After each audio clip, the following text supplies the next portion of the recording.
쌀은 생명입니다. 올해는 관세와 유예가 종료되는 해입니다. 관세와란 수입 물품의 국내외 가격 차이만큼 관세를 붙입니다. 관세를 물면 누구나 자유롭게 수입할 수 있게 하는 것입니다. 다른 말로 시장 개방이라고 합니다. 쌀을 관세화한다는 것은 쌀을 전면적으로 개방한다는 의미입니다. 정부는 쌀을 관세화 개방하더라도 그렇게 우려할 일은 아니라고 합니다. 관세를 높게 매겨서 수입쌀이 거의 못 들어올 것으로 낙관하고 있습니다. 미국은 쌀을 전략적으로 생산하고 우리나라에 대해서 쌀 개방을 집요하게 강요해 왔습니다. 한미 FTA에서 정부는 어떠한 경우에도 쌀만은 예외로 한다고 했습니다. 농민들에게 걱정하지 말라고 했습니다. 그러나 2011년 위키리크스에서 입수한 미국 정부 문서에 의하면 한국의 김종원 대표가 미국 버시바우 대사와 쌀의 관세와 유예가 종료되는 시점에 쌀의 수입 관세율을 재논의할 것이라고 했습니다.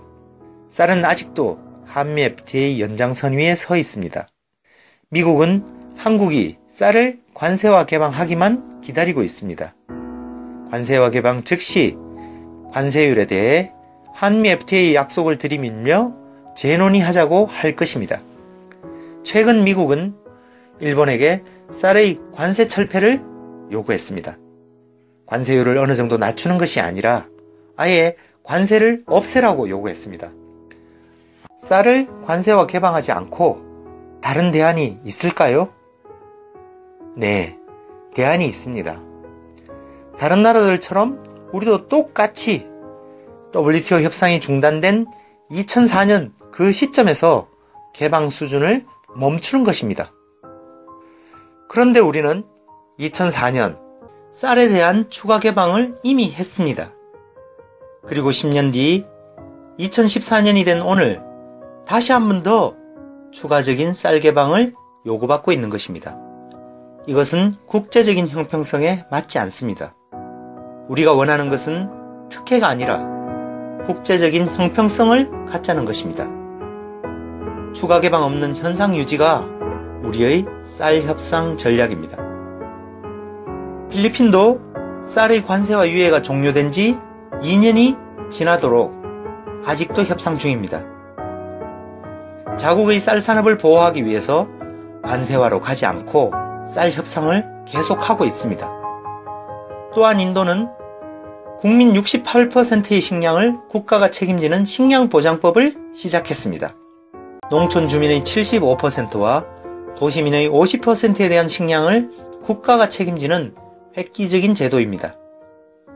그러나 이것은 WTO 위반입니다. 왜냐하면 농민에게는 수매를 통해 제값을 지불하기 때문에 20조 원 가량의 추가 예산이 보조금으로 소요되었습니다.